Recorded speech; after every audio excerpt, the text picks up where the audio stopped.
everyone, and welcome to the University of Dundee Master of Education webinar.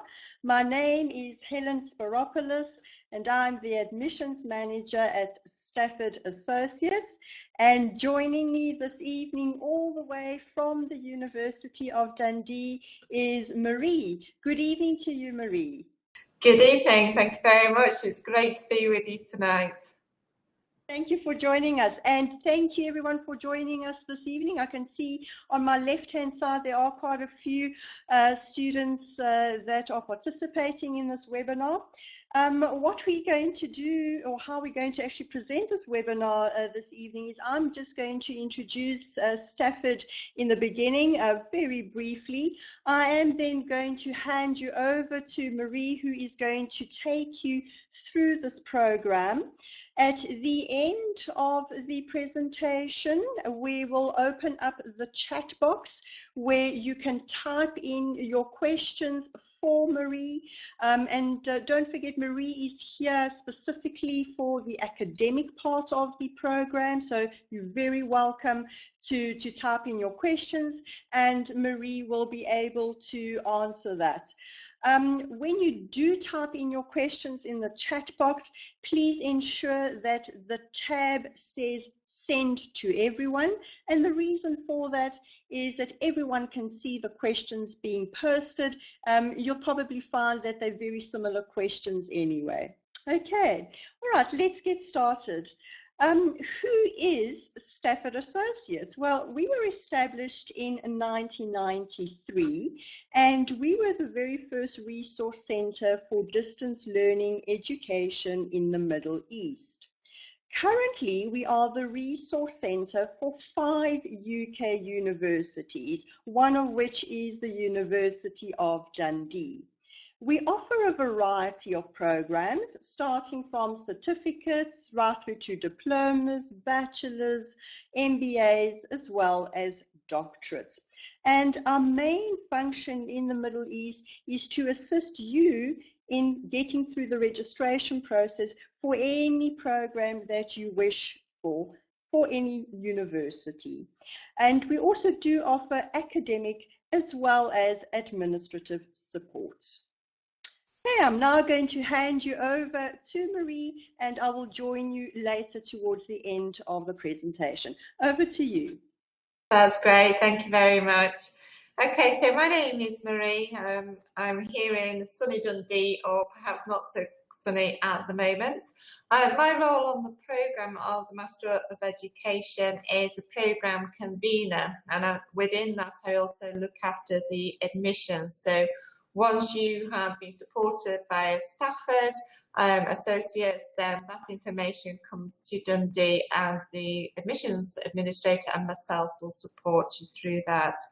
I'm also the lead for students who are undertaking the Master of Education programme via Stafford. So once you're enrolled onto the programme, any academic questions you have or any uncertainties, then you will come to me and hopefully I can help you and guide you through those. I'm also a module lead and tutor for a variety of modules on the Master's programme. I would look forward to working with you. So University of Dundee, who are we?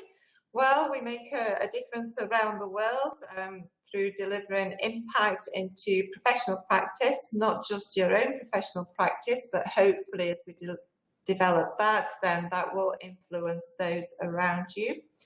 Have an interdisciplinary approach, particularly within the school, because we are the School of Education and Social Work, and within that we also have the discipline of community learning and development. We are enterprising and we do act locally and globally. We have partners around the world and numerous students in all corners of the globe. We are a modern university working on 21st century problems. We understand the need for progression in a world that's rapidly changing, primarily due to globalization and technology. And hopefully that comes through in our programme as well. Why Dundee? Well, you can see there from the diagram that we have an excellent reputation and we do rank quite highly in both national and international listings. And distance learners are treated just as equally as those learners who attend on campus, for example, being able to access the resources and the support that we have over here.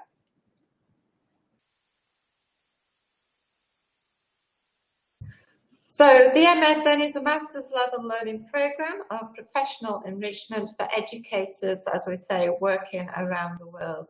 It takes a blended learning approach, so most of the activities are online, but we also offer face-to-face workshops and they will take place out in Dubai. We are recognised by the GTCS and the International Baccalaureate. Now, the GTCS, the General Teaching Council of Scotland, although we're recognised by them, this does not mean that you will have a teaching qualification for a state school over in the UK. However, you need to check various other countries whether that qualification will allow you to teach. Okay, students from all sectors of education worldwide, so this is with teachers and practitioners from early years up to university level on our programme, and we are able to fully support them all. And it is an internationally recognised postgraduate degree. Okay, now we do have a number of different routes and foci throughout, which I will come to shortly. So why consider the MEd? Well, over in Scotland, we had a report by Graeme Donaldson who recognised and encourages master's level learning for all teachers, particularly because of the skills that this level of study allows you to gain, so such things as critical exploration, for example, questioning the status quo and not just accepting, and then viewing the different information and theories in relation to education through different perspectives. The MEd is a degree that encourages you to draw on work-based experience. And this will also help you to inform your assignment as well. So it's based on reflective practice and also action research. So what's happening in your practice and what can we do to benefit that, like we say, yourself and those around you, ultimately benefiting your students. So the nature of the MEd, if you take the part-time route, it is a 36-month programme, and as we said, support you as a reflective practitioner, inquirer and educational researcher. As tutors, we see practice being influenced by master's level learning through the discussions in the tutorials and the assignment, as well as you discussing with your peers. So we aim for you to build on what you already have, the skills and the knowledge that you already contain. We are helping you to develop those.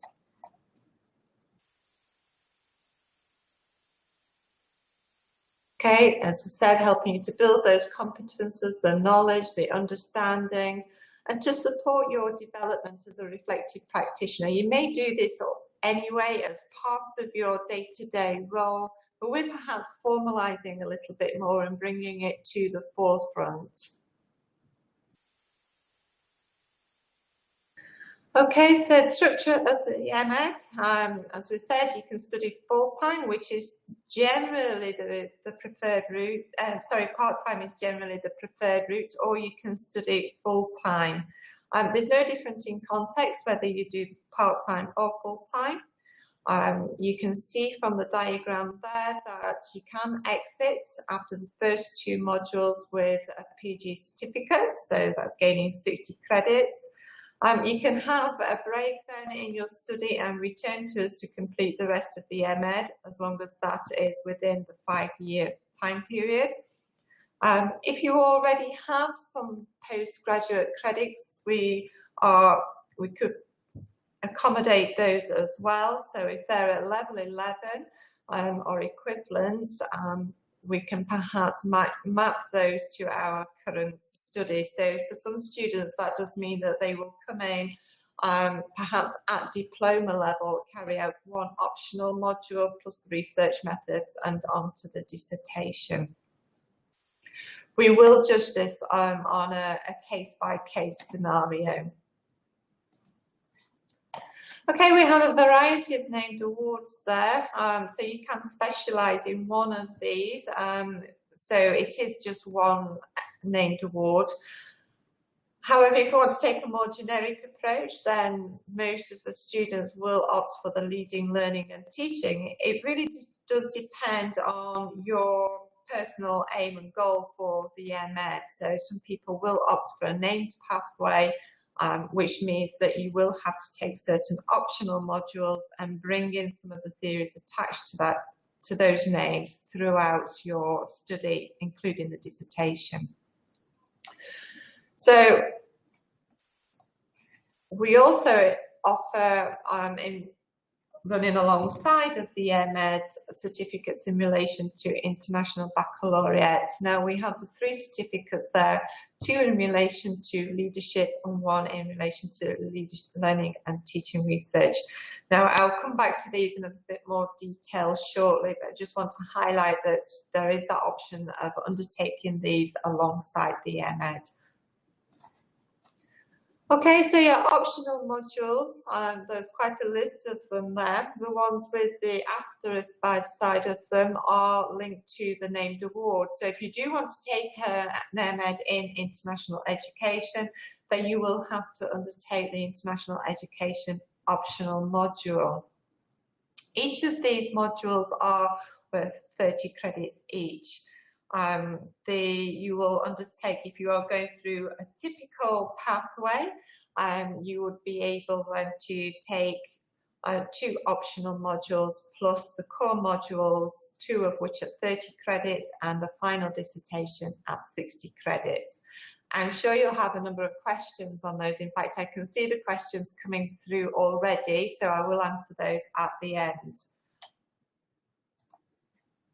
Okay, so back to the International Baccalaureate, the Certificate in Leadership Practice and the Advanced Certificate in Leadership Research. You do not have to be working in an International Baccalaureate setting to be able to obtain those. However, for the Advanced Certificate in Learning and Teaching, you are required to have 3 years of teaching experience in an IB school. For these awards, then you'll need to register with the IB directly, and once the award is completed from us, then you will claim the certificate directly from the IB. Okay. If you do want to carry out an International Baccalaureate award alongside the MEd, please notify this on the application form, because there are different routes to go through, as you will see on the next slide. So if you want to carry out, say, the teaching and learning research, then you will work, or as we've already said, you need the 3 years in an IB school, but you will work through the typical Master of Education pathway. However, if you want to do the Leadership Practice Award, you would start off slightly different. So you'd be taking the Leadership Change and Organisational Development, which is classed as an optional module, and then going on to the core module of Reflecting on Leadership. So there's slightly different pathways, and to make sure that you're on the correct one for your requirements, it would be helpful if this can be identified on the application form. Okay.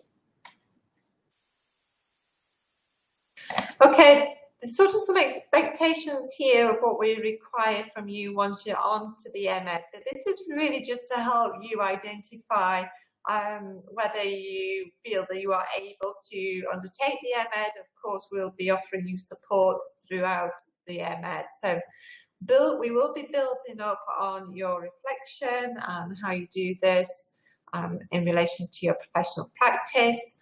We do expect you to undertake some of the underpinning philosophies, theories and policies in relation to education and your context. It will be slightly different, particularly in relation to policies, depending on where you are in the world. Okay, and we would expect you to be drawing on some of the literature in the subject area, so this would be perhaps increasing the reading. Although we do provide plenty of reading within the module materials, we would expect you to be widening that literature. And then just how you present your work and your writing. But again, support will be given with this. Okay. So how do we provide you with that support then? As we say, email or Skype tutorials with your module tutor. And this is individually tailored. So if you need to come to us and suggest that you need some help, we tend not to chase you at this level. It is about you taking ownership of your learning. But we do also offer local face-to-face workshops for core modules. So that is the reflecting upon practice module, research methods, and the dissertation. You also have the online learning and teaching materials, which also incorporates online blog activities and an opportunity to speak to your peers via the online resources. There's a formative assessment opportunity, and I would always encourage everybody to take up on that because it helps to highlight what you need to perhaps address prior to sending in the final assessment. So that's a really good learning tool. And also we offer academic support with the writing and reading skills and presentations via our Academic Skills Centre. And just because you are not on campus doesn't mean to say that you don't get that full support. They are used to delivering support to learners at a distance. Okay, so some of the entry requirements here. We have two routes, the workplace-based route and non-workplace. And this is the workplace route, looking at educators who work in a relevant setting. Like we say, that can be from early years through to universities, and want to enhance your learning and improve your career progression prospects. You do need to have an undergraduate degree, whether that's whichever routes that you take, and also we do need you to have an English language requirement of IELTS 6.5 if the undergraduate degree was not taught in English. Okay, or if English is your second language. Similar requirements for the non-workplace-based routes. However, you don't need to be working in a relevant setting. I'm sure the title gives that away, but you must have enough experience to be able to draw on. As we've already said, this is about you reflecting on your practice as an educator, so you do need that experience to be able to draw at depth with that. Okay, the tuition fees there highlighted by Stafford. They can be paid in flexible monthly instalments, and Stafford Associates will help and support you through that and provide you further information there. And application deadlines are the 10th of October for the November start, okay, which is the 21st of November. It's due to start again. Okay, well, there's a few testimonials there from our present and previous students, all very supportive of the teaching materials, of the support that has been given by tutors. And also, I think what's key here is to your own practice and how that's developed.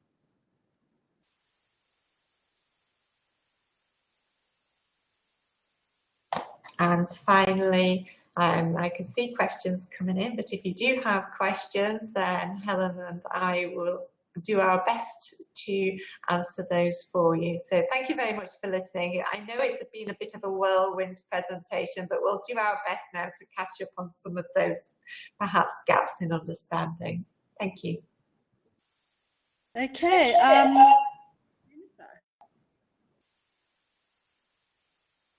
Okay, Helen, do you want me to just start answering these? I think Jennifer is the first question that she posted. Can she finish it earlier than the 36 months? Yes, there is the option to do the full-time route. However, if you are working full-time, we don't recommend this, because when you are carrying out the Masters of Education full-time, this is like being a full-time student. So to juggle a full-time job and a full-time course is quite a big ask, and we want you to be successful in your studies here. So it's not something that we would recommend, but we will look at this on individual basis. But a full-time route, you can achieve that within a full MEd within 20 months. Okay, Curtis is asking, would we be able to find out if our existing PGCE would be given credit before registering for the course? Absolutely. We will look at each individual application form.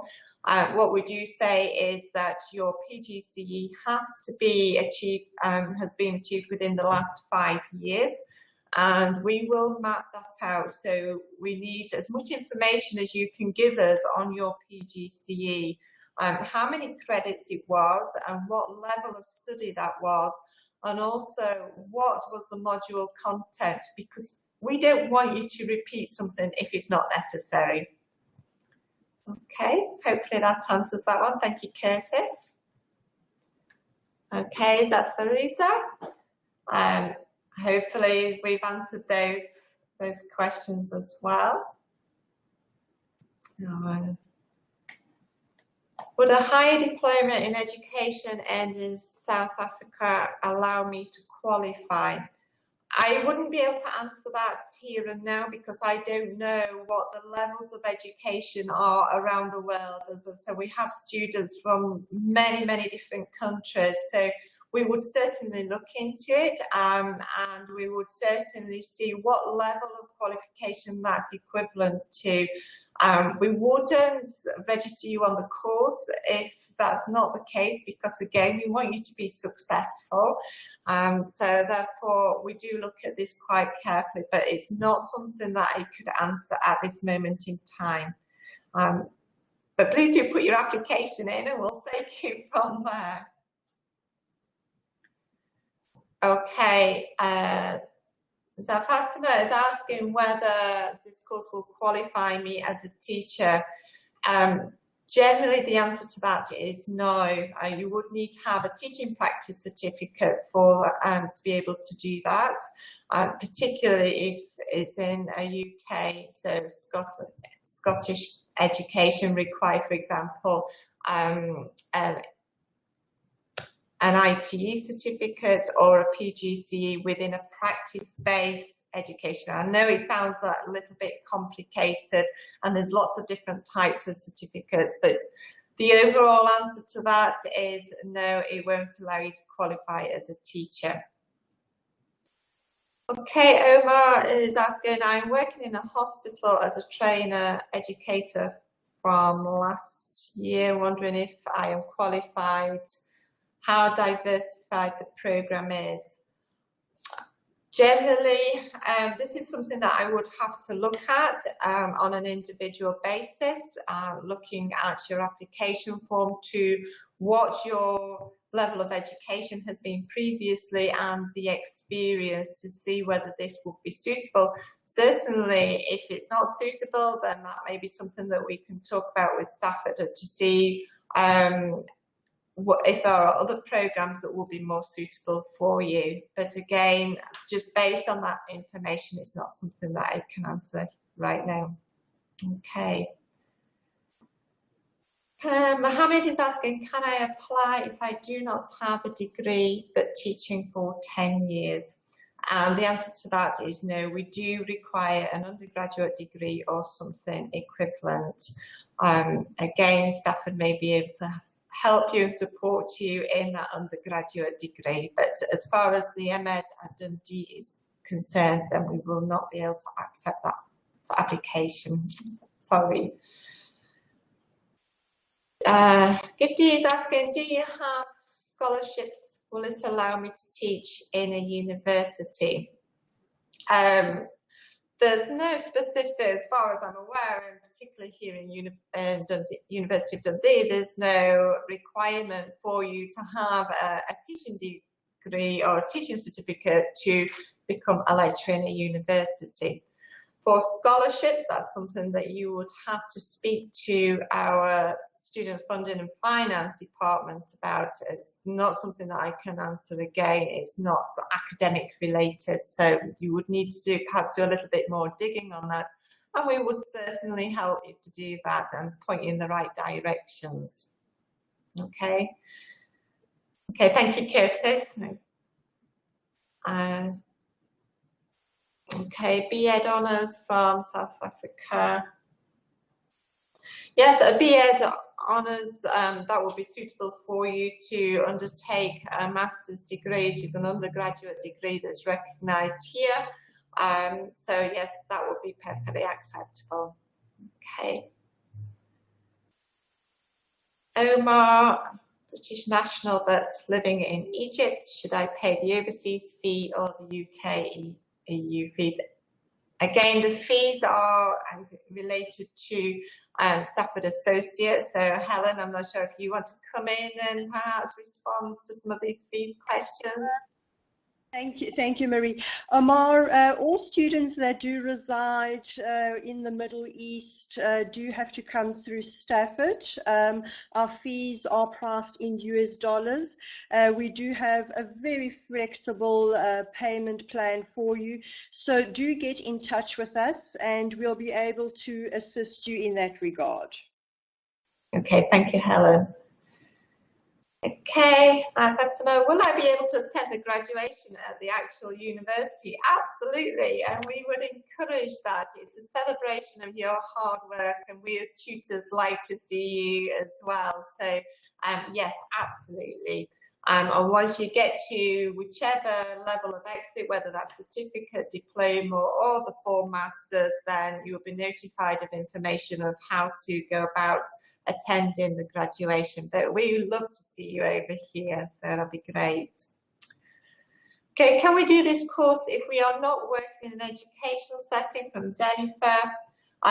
Yes, as long as you have experience of being an educator in a relevant setting, then absolutely. As we say, you do need that experience to draw from, because our materials are designed for you to reflect on your professional practice, but there is the non-work-based routes that you can take. Curtis, I'll answer the next one, Marie. Curtis, there is no application fee when you do send your documents through to us. It is all free of charge, so we do encourage that you submit your application and we can send it through to Marie to have a look at that. So no, there are no additional costs on that. Fantastic, thank you. Okay, Mohammed is asking, if I do the PG cert, can I come back and study for the PGDip? How many years maximum to complete the programme? Okay, so yes, you can do the PG cert and then you can have a gap of up to 5 years to come back in and study the rest of the programme. So there is that 5-year timeline of you finishing one level and exiting and starting the next level. Is the fee for the whole course, Helen? Okay, Fariza, I'd like you to get in touch with us. We can actually give you the structure of the fees per level, which would actually be quite interesting for you. So please do get in contact with us so that you can actually see exactly what each level fee would be. Okay. Fatima, thank you as well. Great questions from everybody tonight. Curtis, it's good to hear that your application will be on its way. We'll certainly be looking out for it and we'll be looking forward to welcoming you. Fatima has one last question. Will my degree certificate state online distance learning? And the answer to that is no. Your degree certificate will be no different to a student who is studying here at the campus. So, and Omar, can I start full-time and then change to part-time? Absolutely not. We wouldn't allow this halfway through a module or 2 modules. And what you do have to bear in mind is if you were to do full-time and you are studying 2 modules at the same time, that does mean that you will have a submission date for 2 assignments on the same day. So that's something that you will have to take into consideration as well. But if at the end of the first year, for example, or the first set of modules that you feel that you do want to just slow things down a little and take that part-time route, then we can certainly support that and accommodate it. Okay, thank you, Fariza. And Okay. thank you. I know it is down to finance and time as well. Jennifer's asking whether voluntary work experience would count as experience. Yes, it would, as long as it is over a significant period of time. And, you know, again, it's something that we would have to look at on an individual basis, just to see how much you've been carrying out within the university, okay, as a tutor. So, but we would look at that individually. Okay, I think that's it. All I can say now, if there's no more questions coming through, is just thank you all for showing interest in not just the programme, but also the University of Dundee. And I really do hope that we'll see you in the near future on the programme. And thank you for attending today. Thank you very much, Marie, and thank you everyone for joining us. Lovely questions and also very informative presentation by Marie. Do get in touch with us at Stafford. We are accepting applications at the moment. There are limited places available, so please make sure that you try and send your application documents as soon as possible so that we can get them through to Marie to evaluate them. Okay, good evening to everybody. Have a fantastic evening, and thank you so much, Marie. We'll be in touch again. My pleasure. It's been great. Thank you very much. Bye-bye. Bye-bye.